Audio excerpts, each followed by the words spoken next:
My name is Caleb Lyle. I'm a senior accounting major here at USD. In the spring semester of 2011, I served as CEO of Coyoteopoly, and I have recently been hired by Ernst & Young to serve as their tax staff.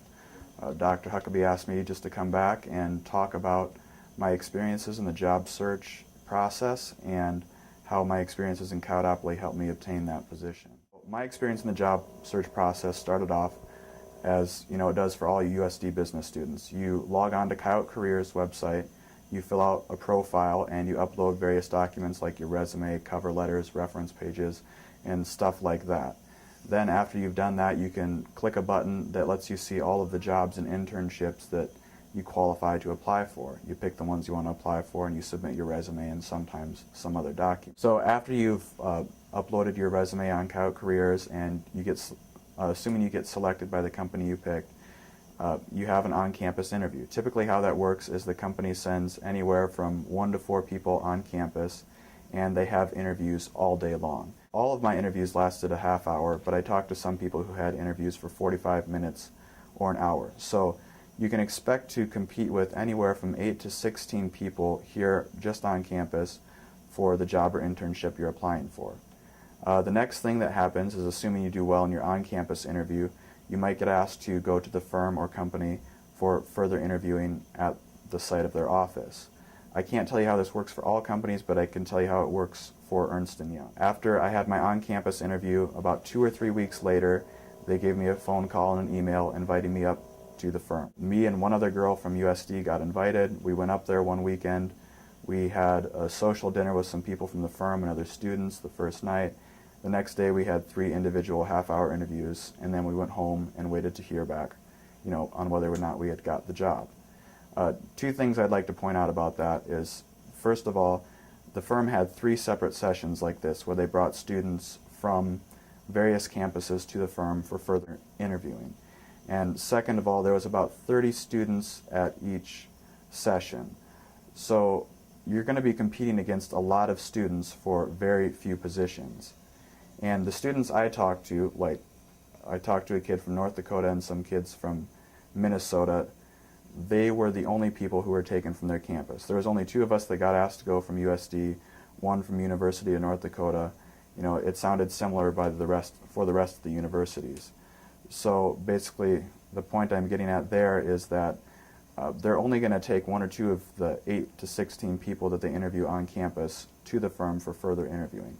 And they interview from all over the region: North Dakota, Iowa, South Dakota, Minnesota, and I believe even Wisconsin.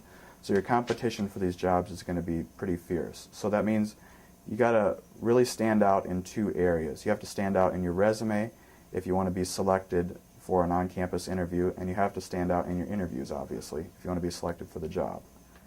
So on this next slide that I just have some personal information about what you'll find on my resume and a lot of the stuff that isn't on my resume. First off, I don't have an internship. Most students, especially accounting students, have internships. I didn't have time to get one in. I only have a bachelor's degree in accounting. Most accounting students, at least, because of the 150-degree requirement for the CPA exam, have a master's in accounting. I only have a bachelor's. A lot of students who don't have the master's don't have it because they have another major, so they reach the 150-degree requirement, or they have minors or some combination of those things. The next point, I don't have any significant scholarships or involvement in other student groups. I've had some involvement in other student groups, I've had some scholarships, but nothing so significant that I could put on my resume to make it really stand out. 4th point, I have an okay GPA. I have about a 3.5. That's not bad, but that wasn't something that was so spectacular that my resume would look different from everyone else's. Most of the internships or jobs that I applied for and looked at had a minimum GPA requirement of a 3.2. So I mean, you can expect everyone you're competing against to be at least 3.2 to 4.0. So unless you have a 4.0, your GPA probably isn't going to by itself get you an interview. But I did have one thing that other students didn't have. I had my experience in Coyoteopoly, and they really liked that. I had 7 interviews in total. For 4 or 5 of them, the person interviewing me brought it up. They'd saw it on my resume and they wanted to know more about it. And I think in about 6 of the 7 interviews, we pretty much spent the entire time talking about Coyoteopoly and what that all involved. So they do notice it on your resume. And in spite of the fact that I didn't have a lot of those things like an internship or a master's that a lot of other accounting students have, I still was able to get interviews because of that one thing. Getting the interviews is obviously just the first part. The more important part, and the part that Coyoteopoly really helps with, is answering the questions that you get in interviews and doing well in them. On these next 2 slides, I just have a sample of interview questions that I typically received during my interviews. For some of these, obviously, taking a Coyoteopoly executive position probably isn't going to change your answer. But for a lot of them, they give you a story to tell that other students don't have. And it's a unique business-related story that interviewers love.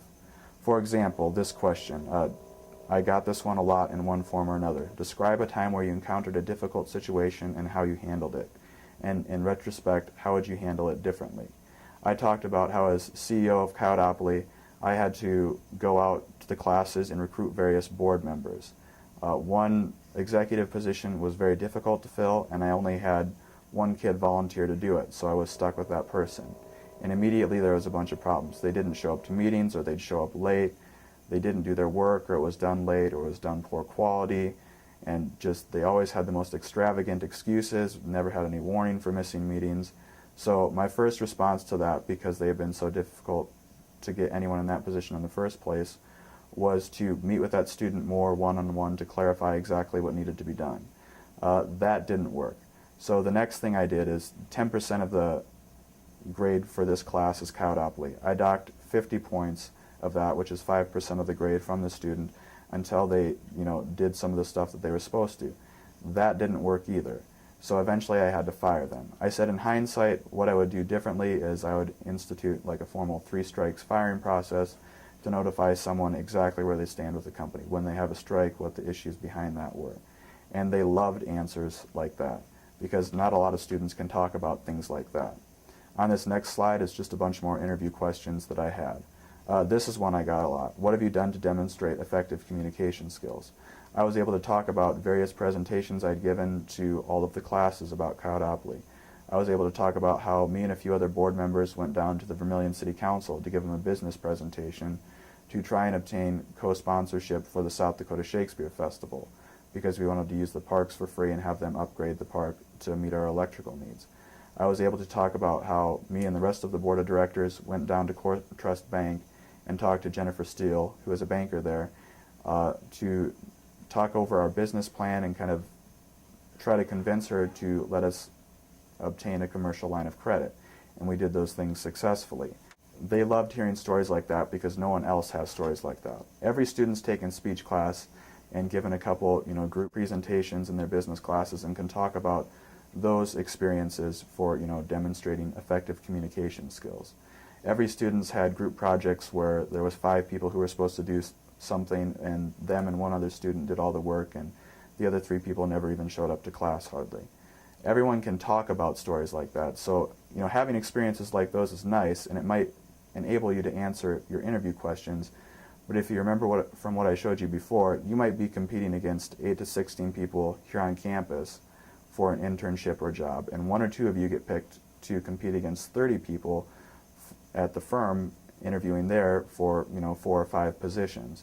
So you really have to stand out. You not only have to be able to answer these questions, you have to answer them in a way that makes you memorable. And that's really what Coyoteopoly gives you that the average student graduating from here does not get a chance to experience. They give you those business-related stories to tell in your interviews. So in conclusion, I just like to say, as I'm sure a lot of you have heard, yeah, Coyoteopoly can be a lot of work, but if you have an executive position, or if you're considering it, and you take it and you invest the time and effort into that position to really make it worthwhile, it can pay off for you, and I believe it can get you a job because it got me one.